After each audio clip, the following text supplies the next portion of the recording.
You know, there's an overarching sense to New Year's Day. It is an ideal day to stand here in front of you, as it speaks of something very familiar to all of us, a chance to dispel some of what is past and look forward with hope and belief to better times in the coming year. But to take that step, to turn that page, we need to both confront and challenge a past that, like quicksand, holds us in a place that we as Rocklanders do not deserve to be.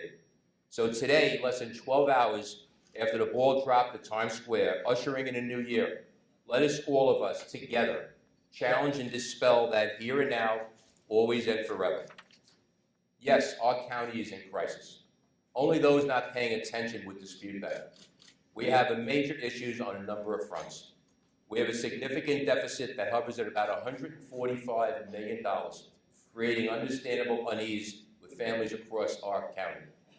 Public corruption, arrest of elected officials, FBI investigations, all too often fill the news, shaking the very core of what our belief should be in government and those given the public trust.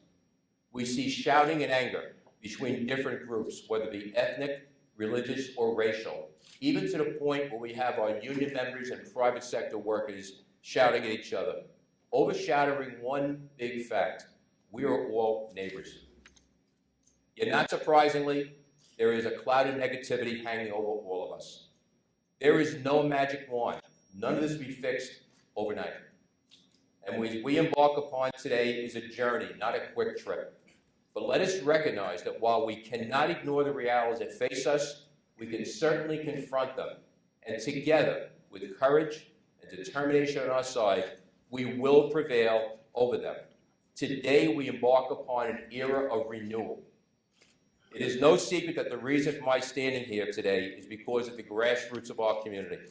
The civic associations, our seniors, the public and private school associations, the coaches and players and parents, the local business that fuel the economic engine of our county, and so many more. It is from your ranks that I come, and it is on your shoulders I stand tall.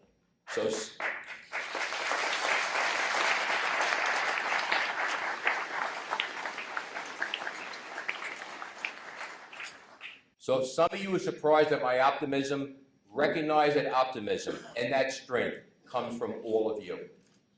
Over the next few days, weeks, and months, you will see bold action already brought forth continue.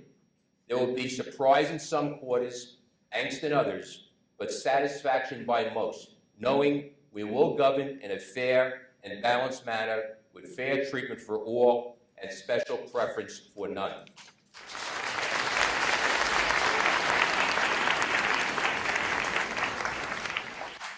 I pledge to you that my actions will be transparent to all. I will partner with our county legislators, our federal, state, and local officials and administrations to seek and implement strategies designed to stem the tide of the ever-increasing property taxes.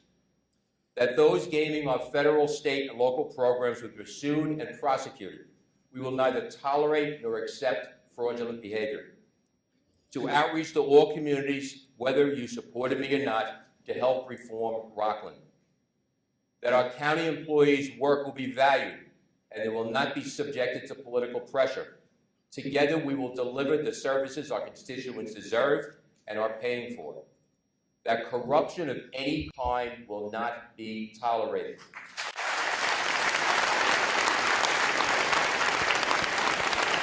And know that those engaged in that behavior will be discharged and prosecuted to the fullest extent of the law. Know that we will stay true to the precepts of our campaign, to right our fiscal ship by creating a lean, efficient government, engage in a course of aggressive economic development, stemming the reliance on taxes to fund government, and preserve the character of this great county by addressing both irresponsible overdevelopment and slumlords who risk the lives of our citizens and our volunteer firefighters.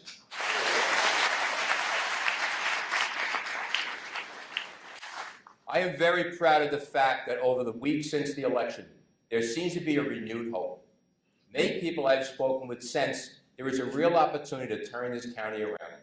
I am honored by that support, and I am humbled by your belief in me. When President Ronald Reagan first took office some 30-plus years ago, he said, "The crisis we are facing today does require our best effort and our willingness to believe in ourselves, to believe in our capacity to perform great deeds, to believe that together, with God's help, we can and will resolve the problems which now confront us." So I'm here today to tell you that yes, you should believe in that growing sense of hope. More importantly, we should take heed to the words of President Reagan and believe in ourselves. I want local residents of all ages and backgrounds to know one thing, that Rockland County will be moving forward. We are a community with a shared vision. We have a direction, and we will get there together.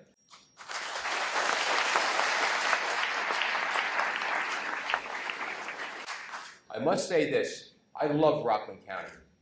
This is a place where Gene and I adopted to raise our family. We have been rewarded with a lifetime of memories and lifelong friends.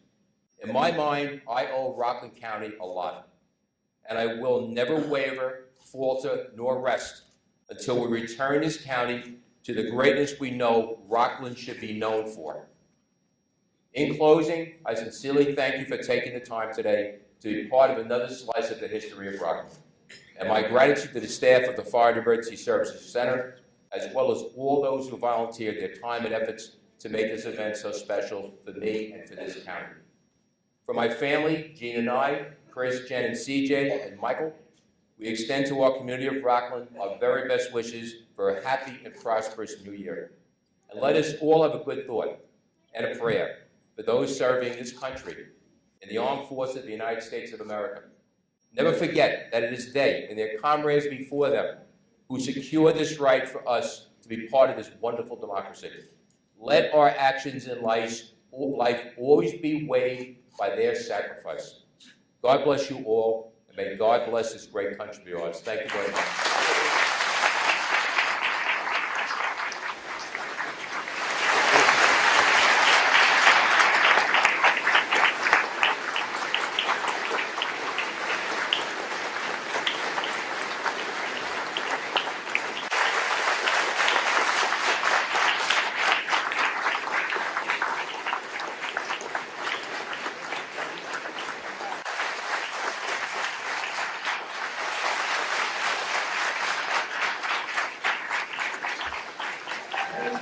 Thank you.